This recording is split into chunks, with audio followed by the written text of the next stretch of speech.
Hello, I'm Pia and I'm studying International Management in the fourth semester. And in terms of our model of international trade and markets, I want to talk about conducting a business with a different culture and the possible issues that can appear within this context, including my own experience I've made in South Korea during my business trip there, including the business negotiations. And so I want to reveal the differences between South Korea and Germany.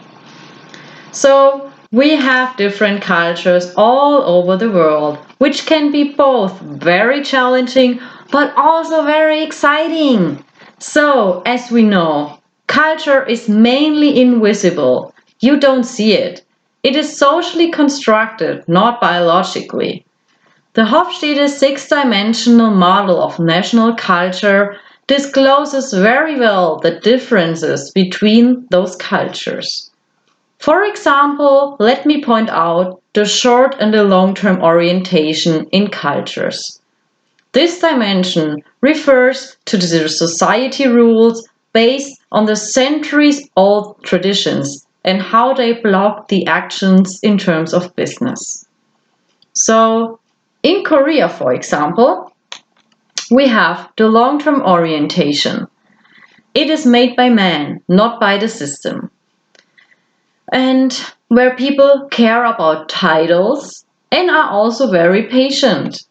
So when I was attending the business negotiation in South Korea, it was super important that during the introduction round, when we got to know each other, and we exchange the business cards, that we really check the business card of the Korean colleagues with an exaggerated amazement. Oh, I'm so impressed of your title. So if we hadn't done this, all our effort we spent into this negotiation would have failed at the very beginning. So in Germany, we have the short-term orientation. We care about equality, low power distance, and also we can be very impatient. In South Korea, as I already mentioned, people can be very patient, especially when it comes to signing a contract. So you can see now when our nearly successful business meeting has finally reached a nearly successful end, when we had pushed the Koreans way too fast to sign the contract, all our efforts before would have been for nothing. So, do you think we should be aware of the cultures we want to do business with?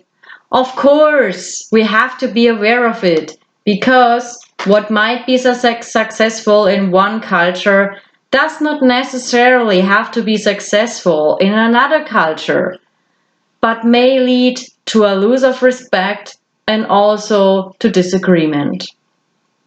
So I was super happy to have this experience in South Korea, and I'm very eager to learn more about international business in the future, in theory as well in practice.